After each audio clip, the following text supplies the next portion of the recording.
মধুপুর গ্রামের কাছে একটি জঙ্গল ছিল। সেই জঙ্গলে বাস করত অনেক পশু পাখি। তার মধ্যে এক ছিল শিয়াল ও আর এক ছিল বেজি। তারা দুজন খুব ভালো বন্ধু ছিল। একদিন তারা পথ চলতে চলতে খুব খিদে পেয়ে যায়। হঠাৎ তারা রাস্তার ধারে একটি কুল গাছ দেখতে পায়। তখন শিয়াল বলে, ওই দেখ বন্ধু, একটা কুল গাছ, চল আমরা কুল খাই। আমি তো গাছে উঠতে পারি না, যাও তুমি কিছু কুল পিড়ে নিয়ে এসো, দুজনে মিলে খাওয়া যাবে। ঠিক আছে বন্ধু, তুমি গাছের তলে থাকো, আমি কুল পেড়ে নিয়ে আসছি। এরপরে এই কথা বলে বেজি কুল গাছে উঠে গেল আর শিয়াল কুল খাবার জন্য গাছের নিচেই অপেক্ষা করলো। কিন্তু বেজি গাছে উঠে একা একাই কুল খাচ্ছে, এদিকে শিয়ালকে একটিও দিচ্ছে না। তখন শিয়াল বলল, বন্ধু, আমাকে একটা কুল দাও, এটা তো কুলের আঠি, কুল নয়। শিয়াল আবারও কুল চাইল বেজির কাছে। বেজি আবারও কুলের আঁঠি দিল। তখন শিয়াল খুব রেগে গেল।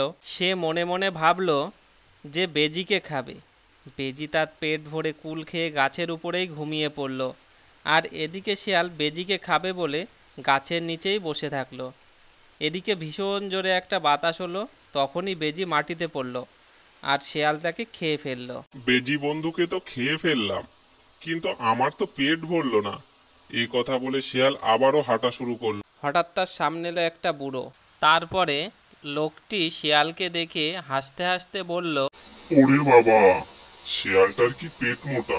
পেট মোটা করিস না বুড়ো, গাছের থেকে পড়া এক বেজি বন্ধুকে খেয়েছি, তোকেও খেয়ে নেব। অমনি শিয়াল বুড়োকে গিলে খেয়ে ফেলল আর হাঁটতে লাগলো।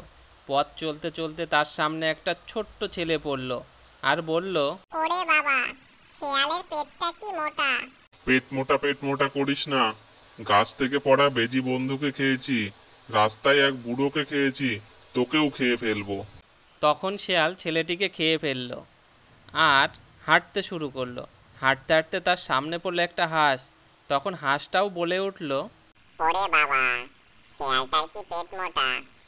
পেট মোটা করিস না, আমি গাছ থেকে পড়া এক বেজি বন্ধুকে খেয়েছি, রাস্তায় এক বুড়ো বেটাকে খেয়েছি, একটা ছোট ছেলেকে খেয়েছি, তোকেও খেয়ে নেব কিন্তু। শিয়াল অমনি হাঁসকে খেয়ে ফেলল। হাঁসকে খেয়ে সে যখন চলতে শুরু করলো, হঠাৎ করে তার সামনে এসে পড়ল ছাগল।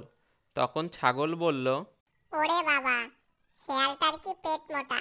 পেট মোটা করিস না, গাছের থেকে পড়া এক বেজি বন্ধুকে খেয়েছি, রাস্তায় এক বুড়ো বেটাকে খেয়েছি, ছোট ছেলেকে খেয়েছি, হাঁসকে খেয়েছি, তোকেও খেয়ে ফেলবো।